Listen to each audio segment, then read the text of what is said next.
Let's move to Owerri, Imo State, where while chants and placards filled the streets of Abuja and a section of Umuahia yesterday, in Imo State, silence spoke louder than the protest. On a day marked nationwide for the call to free the leader of the indigenous people of Biafra, Nnamdi Kanu, the streets of Owerri told a different story, one of silence, caution, and quiet reflection. Our correspondent, Johnkennedy Ogbonna, brings us insights in this report. Take a look.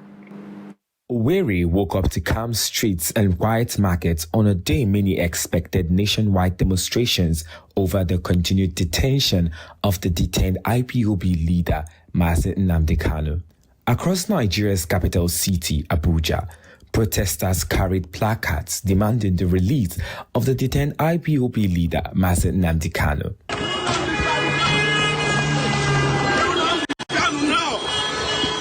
Nnamdi Kanu now! Nnamdi Kanu now! But in Imo State, it was a protest of silence.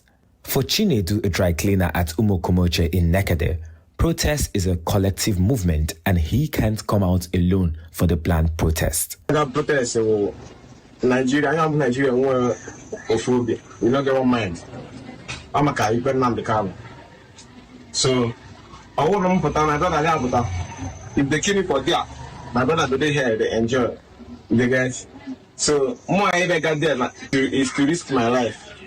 More I believe I'm that person. I'm not doing for the Nigeria. I'm doing for Nnamdi Kanu. The guys. So, obviously, I have panic. Maybe protest. I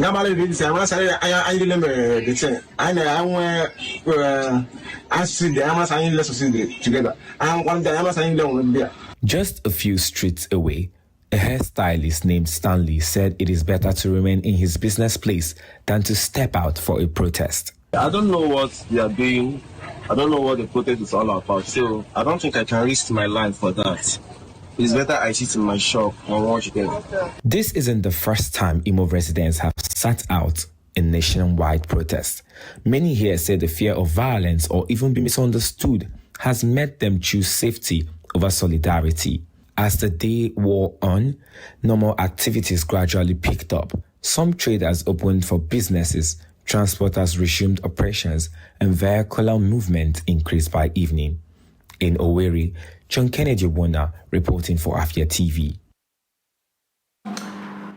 All right, and there you have it. Sights and sounds did not change in Owerri, Imo State. Of course, we saw the shunning of the protest, whereas some still argue that a silent protest is louder than words. Yeah, sometimes silence is very loud, like you could hear it from a mile away, so, and that also crumbles the economy. So I guess yesterday, Nigeria lost a whole lot of monies, right? So nothing was happening, maybe all around. The southeast, I know of, sure, and Abuja too, some part of Abuja now, people, the protesters, all assembled to revolt on the continued incarceration of Nnamdi Kanu. Yes, as the respondent stated, is a collective effort of individuals, not just one person, right? So if we all decide that we're going to stay at home and protest, that's our part, that's our strategy to revolt, then fine and good. If all decide to hit the street, then fine and good. But at the end of the day, we just made sure that the message was, right, was taken down the street right there to the presidency. The big question now is the Southeast protesting silently, or is the Southeast just sitting at home? We'll answer that question right after this break. Stay tuned.